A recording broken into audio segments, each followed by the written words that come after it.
now get right into the content. The biggest injury of the week has to be Deebo Samuel. Coach of 49ers, Kyle Shanahan, saying Deebo Samuel will be out for, quote, a while. Well, there's not that much longer to be out. We only have 2 weeks left in the regular fantasy season, 3 weeks left in the season. You got to imagine this guy's done for at least your fantasy matchups, probably the year, given they don't have a whole ton to play for, these 49ers.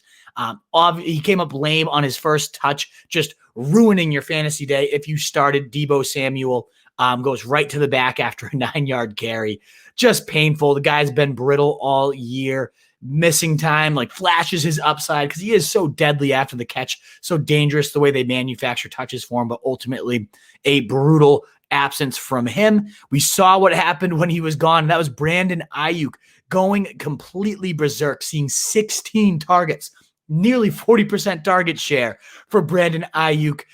10 of them hauled in for over 119 yards in the score. The guy is just an absolute beast, Brandon Ayuk. He can do everything Deebo can do after the catch, but then also get deep, run a full route tree, all the branches. I mean, this guy is the future at San Fran. There's no doubt about it. He's also been more targeted in their games together so far. And now with Deebo removed, we're looking at yet another 15-plus targets coming against Dallas this coming week, giving up the most points to wide receivers other than the Seahawks right now.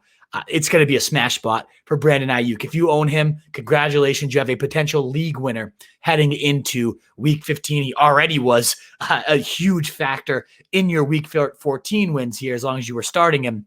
Now you get this guy to go berserk against the Cowboys in Week 15. Hopefully a fast recovery for Deebo. Long-term outlook. Obviously, it's getting sketchier and sketchier the more and more dinged up he gets throughout his career. I much would rather own Brandon Ayuk if I'm in dynasty leagues or anything of that nature at this point. It's pretty clear. The more complete talent, the guy that can stay healthier. But speedy recovery to Deebo Samuel. A couple other big injuries, though. We had Mike Gesicki. The Dolphins just completely smashed up on their side of the ball offensively. Mike Gesicki was helped to the locker room with looked like a shoulder injury.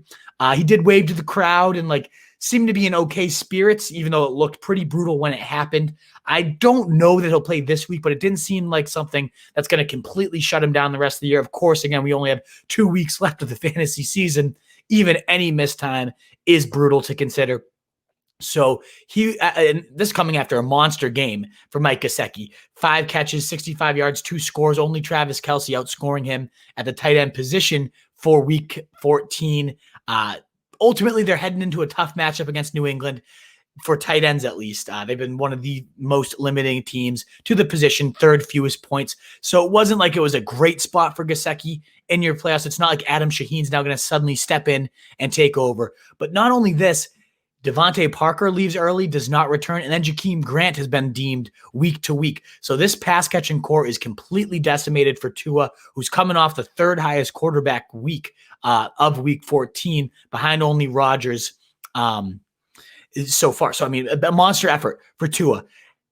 I just don't think you could ever trust him against New England, who will have a great game plan to scheme against the rookie with none of his weapons there. And ultimately, he does make Lynn Bowden a very intriguing pickup, man the slot all day, ultimately led the team in snaps at the receiver position, a lot of that being probably injury-related, yes, but 59 snaps were by far the highest. Mac Hollins had the next closest with 40 snaps. He got 7 catches, 9 targets, 82 yards, all team highs. So ultimately, I like Lynn Bowden moving forward, only 1% owned. We'll dig into him a little bit later, but so dinged up there for your Dolphins. Christian McCaffrey, quote unquote, plans to play again in 2020. Yay, he plans. Woo. He just wants to tickle your nuts a little bit more just to get you fucking nice and horned up, only to abandon you on his own workout, suffering a thigh injury. God damn, what a loser fantasy-wise this year. Just an absolute bust completely. He had his 3 monster games, so maybe he helped you win those. But if you own McCaffrey and you don't own Mike Davis, you're probably not paying attention to this broadcast anyways. Now, if you get him, he's going to be facing Green Bay, who give up the 2nd most points to running backs. He'll decimate them. You're going to get 35 points, and if you somehow survive, maybe you had a bye week with McCaffrey, yeah, God, you probably had Mike Davis at that point. But when you get McCaffrey back, he'd be putting up 35 plus if he gets the Green Bay Packers obviously a must play on DraftKings on that 2-game Saturday slate we got coming up, looking ahead, Wolfpack. So check him out. Make sure, of course, you're checking in on him all week. Of course, Mike Davis, if McCaffrey does not play, would be a monster start yet again. 2 touchdowns this week, back to the vintage Mike Davis of early season. But McCaffrey expected to probably go this week. So the one kind of takeaway there is they're not just completely shutting him down for the year, at least as of yet, which I know is a big concern for McCaffrey owners who had the bye. So you can maybe get this final stretch run squeezed out with McCaffrey. Good luck if you get him, and good luck if you're facing him, because he could go berserk again against Green Bay. Matthew Stafford's status is in doubt for Week 15 versus Tennessee with nothing on the line. I can't imagine he goes out there and guts it out. Now, it's such a damn shame because that is a cakewalk matchup against Tennessee. All about that one. Ultimately, I'm just not it's like who can you trust on that offense without him? Chase Daniel coming in. Ultimately, there's nothing you really want. Maybe Swift as like the featured back, but on a Chase Daniel led team, like how great's that going to be? Tennessee is that soft, and on DraftKings, I mean, Chase Daniel will probably be like 4,800. So there could be a crazy stack potential there with him and maybe Marvin Jones Cook. I'm not expecting much, but the Tennessee defense is completely downy soft. So you could get some just garbage time stats. They're going to put their points up against Detroit. Derrick Henry is going to steamroll this team, giving up the most points to running backs. So the Lions will have to be playing catch-up mode. Daniel's going to sling. We'll see what he does, who he chucks to, but could end up being a viable DraftKings punter. Of course, not considering him in seasonal leagues if you're in your quarterfinals, even in 2 QP leagues. Noah Fant did leave Week 14, did not see a single target before leaving. Just trusted him. He gave you a big flip in the bird right as he head out. Fucking sucks. And he didn't even, not that we're sitting here like, I hope he tests for something serious. Like, of course not. We're happy that he tested negative for COVID. But you just wonder, like, what was it? They said maybe food poisoning or something of that nature before the game. What are you eating as a professional athlete when this is your job, like that you get food poisoning before a game? Who knows? Either way, he does have Buffalo lined up on Saturday, who are giving up the 3rd most points to tight ends. So if he plays, it's going to be tough to bench him despite this sickening effort. If you somehow survived it, he'll probably be a top 10 tight end given how bad the position is. So Noah Fant gave you a bird. Hopefully didn't ruin you in your leagues because tight end's just that bad anyways. But if he plays in Week 15 and it looks like he's trending towards it, given he didn't test positive for COVID, probably in your lineups. Also rounding out the injuries here, Mike Williams left Week 14, did not return.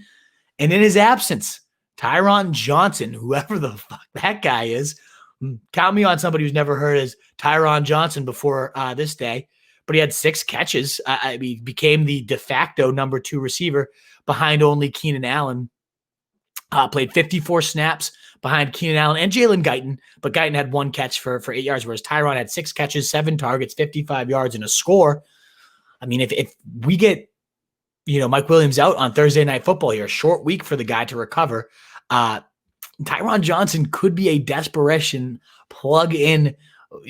Again, when I say desperation, I mean like reeking desperation. If you're somehow in your semis and you're starting Tyron Johnson, I don't even know what's happened to fantasy, but still, it's worth considering because the Raiders are horrible, and this guy was the clear number 2 once Mike Williams left. Now, in a couple scares, we had Ronald Jones, who, quote unquote, may have fractured his pinky. I don't know what that means. He's not really doing much catching anyway, so I'm not overly concerned about this one as long as he can gut it out, put on a little splint and play through it. He played through it on Sunday, had, a monster effort in terms of volume, was 19 of the 25 touches of that backfield with a healthy scratch for Leonard Fournette. You hope that workhorse role can continue. It's a very soft slate down here for Ronald Jones. So as long as Fournette remains inactive, as long as this guy can remain on the field, you got to keep treating him as a low-end RB1. And last but not least, in terms of the scares, we had Raheem Mostert get evaluated for a concussion. He returns. But given the fact that he's talking about how his ankle's not fully healthy, it won't be the rest of this year. Another head injury. I mean, he's been in and out all year. It definitely means you got to get ahead on the waiver wire and add their backup, Jeff Wilson, who we're going to dig into in a little bit. But those are the big injuries of the week, Wolfpack. Let me know if I missed any. I believe that was all of them. So let us. What is up, you fantasy wolf? Thanks so much for tuning in. If you haven't already, share your thoughts in the comments. Check out some more videos and join the newest Wolfpack by subscribing below.